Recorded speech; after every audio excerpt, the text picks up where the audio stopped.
everyone. Okay, this edit is going to focus on using the brushes on her face and how you're able to get a really nice edit using the brushes and then going in and using a preset. The last couple videos that I've done have had a whole different look to them, and I've done just a really simple edit to them. This particular photo is actually my photo, and I have the ordering session with this client in the next couple days, and I have a couple photos left that I need to go in and do some more in-depth editing to, so I thought this would be a really good one to show you how to actually use the brushes when you have a photo that needs a little bit more work. This girl was so fun to work with, great personality. She's gorgeous, but as you can tell, she's got just a little bit of bags underneath her eyes right here. And then she had on makeup, but she still has a little bit of acne that comes through right up in here and then right here in this area. And then one of the things that her mom specifically had asked me about is if I would be able to, go in and edit some of this out. Parents typically ask about that via email or sending me a text after the session. They usually don't say something about it in front of the girl, and you can appreciate that. She's got gorgeous eyes, nice full lips, and so I think this is just the perfect video to show you how to do an edit like this. I usually go in and do that kind of editing before I apply the preset. The reasoning, at least in my head, that I do that is because right now there aren't any false colors going on. So like if you apply, let's just go down here just to find something. Let's see.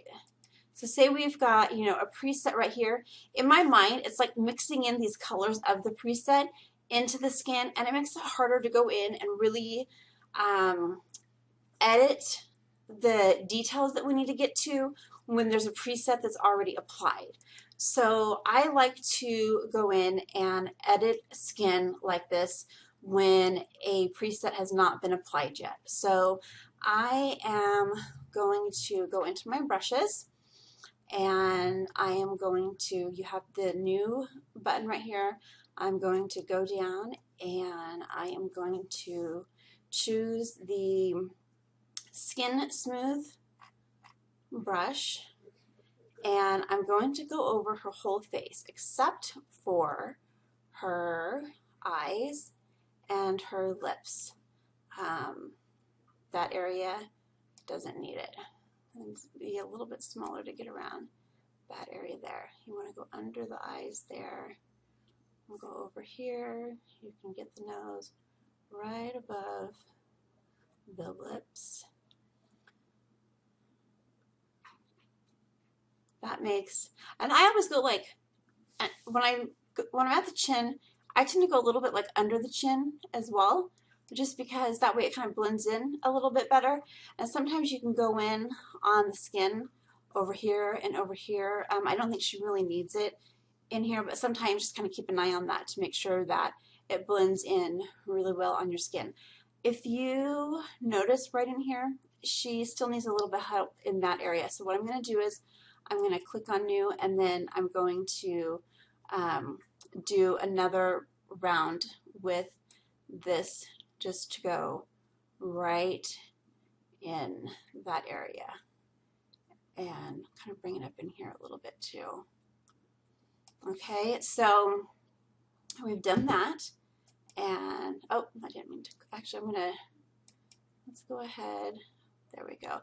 There is a hair right here, and I'll take that out in Photoshop. That's a little bit harder to take out here in Lightroom, so I usually just do that in Photoshop. So now I'm going to, I like to use, there's all kinds of different brushes that you can use on the eyes. I like using the Eyes Sharpen brush. I just feel that it makes them obviously a little bit sharper. I like the look that it does. Now, if you have used the brush somewhere you've done the exact same thing to the same spots, you can come up here and you can actually like adjust some of the other features if you want to, and it will apply those as well. So there's not a whole lot else there that I'm going to do right now. So I'm going to be done with that, and then I'm going to click New, and I want a Add Clarity brush, and I'm going to apply this to her eyebrows, and I'm going to apply it to her eyelashes.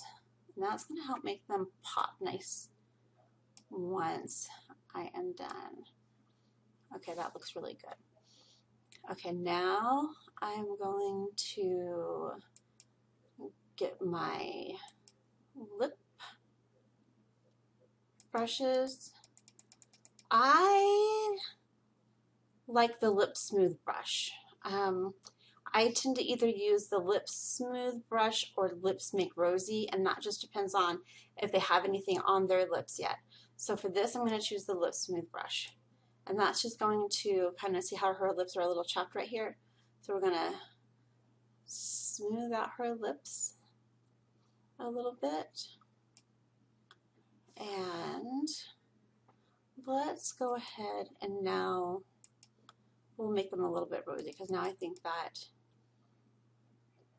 it could use a little something more. So we'll go in and we'll add this. And I think that's a little bit darker than what I want, so we'll just adjust the color a bit. So we'll go up here to saturation, kind of bring that down. So if you ever wonder if you're on the right track about which slider you're doing, just kind of go up and down with it and go, oh yeah, that's the right one. So bring it down a little bit more. I like to keep things in the same area in which they came to me with. I'm not one into changing their look a whole lot. That's important to me. Now I want to take care of just under the eye a little bit. It's not a lot, but it's a little bit. It's enough that we can just kind of help that out a little bit. So skin under eye circles, I love this brush. It's very simple to use. See how it just kind of whoop, it just kind of goes along there, just kind of helps it out a little bit. Sometimes when the eyes are like dark up here, I will bring it around and kind of help out a little bit there. You know, sometimes it kind of just contours a little bit. I like that. I think we're good with that. So I'm going to close, and I'm going to put her back like that. Now, just to kind of show you what that did just on the face, we haven't applied anything else. So this is what her face looked like before, and this is what her face looks like now. So that's just using the brushes on the face. So you can see what a big difference that makes. Her eyes look better. You know, everything just kind of pops a little bit more, and that's what we want. We want these girls, you know, just feeling really beautiful when they look at the pictures. So I am going to go up here and do my quick clean, my center light, my contrast. Oh, I love that. Doesn't that look great? And then you put that, look at that. I really like that. I'm going to come over here and adjust this a little bit. Now I'm going to come down here. If you've been watching these, you know I kind of do the same thing. It's just kind of my thing. It's just what I do.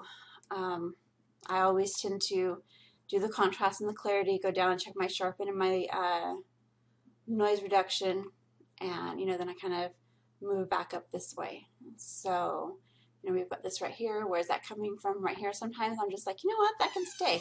I don't mind that. So we'll keep that in there a little bit. One thing that I do think that the photo needs is it needs to be warmed up just a little bit. That's a little too much. Okay, I think it warmed it up just a little bit. I'm going to play with the tone curve for the highlights there on the face. I think when you've got a face that you can see a little bit of the highlights on, I think that the tone curve does a better job at fixing that and just kind of evening things out. And this is going to be a great picture to add some of our sunflower to, right? So that's kind of the thing that I find really, really important to remember with these sunflowers is to use them where there would be a natural flare, okay? So if there wouldn't already be a natural flare there, then don't use it. I think that's too much. I don't want to use that one there. Luminous is kind of my favorite. I think I really like that there. But let's go back to some of our others and see what we've got. The creamy sunflower is another one that I really like. I actually might leave that one there. I kind of like that. Let's see. See, like to me, if I were to add, let's see, if I were to add rose petals, that to me just doesn't really look natural. The rainbow here doesn't look natural. I've seen some photos that really pull that off and make it look great, and I'm always excited to see when that happens. Let's see. Kind of like that. Oh, and that's one of our verticals, so that one actually, let's see, it's supposed to be on the left and it's on the top. So we'll just get out of there and actually go find our horizontals. You know what? I like that right there. That's good. And this little spot up here, we'll do this just to make everything good. Add darkness brush. We'll just kind of do a little bit of this. Is it gone yet? Almost. That's good enough. I think I want to bump up the contrast a little bit more. Isn't she gorgeous? Okay, let's compare. Look at that. I love that. This is kind of my typical style right here, is having seniors that are just nice and in focus and having just this nice creamy light back here. To me, there seems to be a little bit of a blue cast on her hair. I want to just see if I'm right about that. Do you see that? So our blue is right here. If we take it out a little bit, the hair looks like it's a more natural color. So we're going to do that. Okay, and we're done. We're good to go. So we go into library and we export it. Go down here, make sure that everything is set to go, and we're going to export it. There we go, and we are done.